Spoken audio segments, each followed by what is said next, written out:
Hi, I'm Al Bundy. We're here at the New Jersey State Legislature in Trenton, New Jersey, talking to state legislators on this very special edition of Meet the Leaders brought to you by Altice USA. Today I'm talking to Assemblyman Wayne DeAngelo. How you doing? I'm doing great. Nice to see you. Tell me a little bit about what's going on today. Now, I heard there were some important bills like minimum wage, maybe redistricting, and even some discussion about legalizing recreational marijuana has been postponed.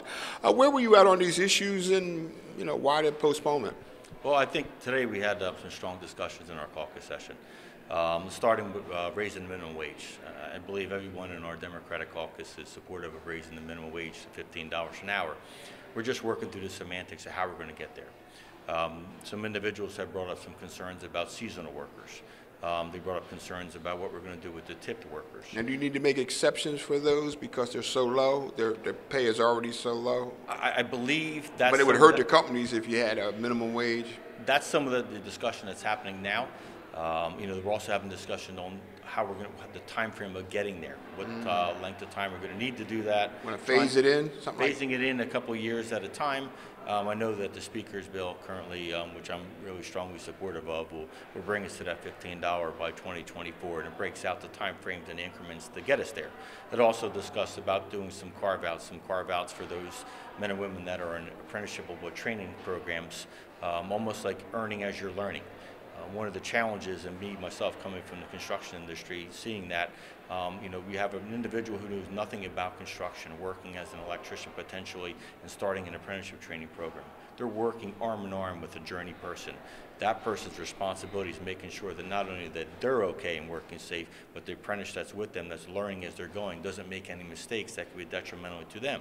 Now, I know that the governor is really high on these apprenticeship ideas. Now, how would that work? Because he's really trying to roll out more apprenticeships. Well, I think one of the big things is we're trying to roll out stronger apprenticeship training, getting our high schools more strongly involved. You remember back in the day, yourself and myself, we had vocational programs in our high school. Now you don't see that anymore. Now not as much. Yeah, not as much. Very weakened, very much so. It's more at the county level. Right. I want to see greater opportunities for men and women to go vocational, not necessarily have to go to a four-year institution to get job training. But having an apprenticeship training, making sure that those economics are acceptable, making sure that the contractors and companies that are having these individuals want to have that so that it's not detrimental going forward as we're raising the minimum wage. I believe, listen, I just came back from California where the wage is $15 an hour, and then New York City just moved itself entirely up to $15 an hour. We have to move ourselves there, and we can't be slow about it. We've got to be competitive in the region. That's part of the problem. Let me just ask about a couple of the other issues. Sure. Certainly recreational marijuana has been a discussion. I thought we were moving forward. I understand there's a special commission being set up to study this. Is that where we are right now? Something more need to happen? I think on the face value that we're all open to it. On the Democratic side, that we understand it, that it's just no different than going back in the days when alcohol was illegal. But some of the semantics of how we're going to make sure that the workplace is still kept safe. How are we going to do job site testing? Like coming from the construction industry, we have zero tolerance for alcohol and drug use. When someone goes out, and even if they go to another country, another area where it's legal, and they come back a few weeks later and they get tested, and they're not under the influence at that, but they still have a presence of it in their system. What is an acceptable level? They could lose their job. Correct. They still would lose their job. I mean, related to this issue is also the opioid crisis. Many think marijuana is a gateway to harder drugs. Now, it's not just prescription opioid that we're talking about, but also there's street business going on with that, but a huge chronic problem. What do you have to say? I think that our country has some challenges. It's definitely a disease. It's no longer just someone that gets hooked on drugs. It's a disease. It's an epidemic. I sat in on the committee hearing, the joint committee with the legalization of marijuana, and I've been told time and time again that marijuana is not a gateway drug, is not addictive. I don't know that. I'm not a doctor. I need a little bit more information to prove to me that it's not addictive. People are alcoholics. You get addicted to alcohol. You get addicted to anything. I don't want to see that leading into anything more detrimental, which is one of the concerns that I have going forward with the legalization. The other thing that was on the table, certainly controversy around the nation, and that's related to redistricting.